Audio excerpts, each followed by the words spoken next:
All right, so now let's tackle the IMDb case with the logistic regression. So I go back to Google Drive, and IMDb we use for a naive Bayes. So what I'm gonna do is I'm gonna look for that file. Where is the file?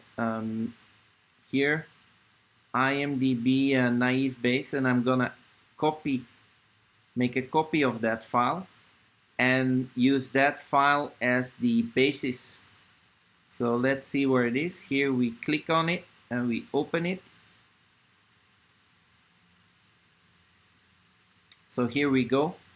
The first thing we do is change the name. We'll change it to LR IMDb. Now the naive Bayes we take out. This here, this first line we delete. Okay, and then we are back at this. Yeah, indeed, it's IMDb. So all the pre-processing here will be exactly the same. Yeah, we also use vocabulary of 7,500 most frequent used words. Then we have this this glitch here. Nothing changes, the same solution. And then here we see a list of word indices. Yeah, so every word of the 7,500 has an index, and this is exactly what you see here. So the highest number you're gonna see is 7,500. Yeah. Then we need to vectorize. No change here. Here the same. We can use these here because y is a binary class at this point, so we can reuse. And here we're already with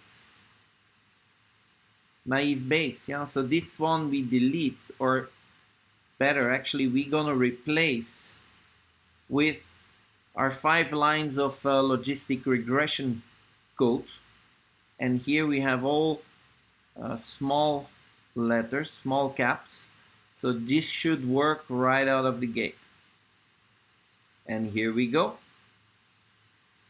The results, 85.8%. That's an excellent result. Yeah.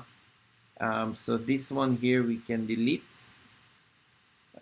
Other KPIs we can take a look at. Yeah. We'll see a better result than what we've seen with naive Bayes, but it's only slightly better. It's 1% better. Yeah. So let's not get too excited about it. And the area under the curve is 0.93.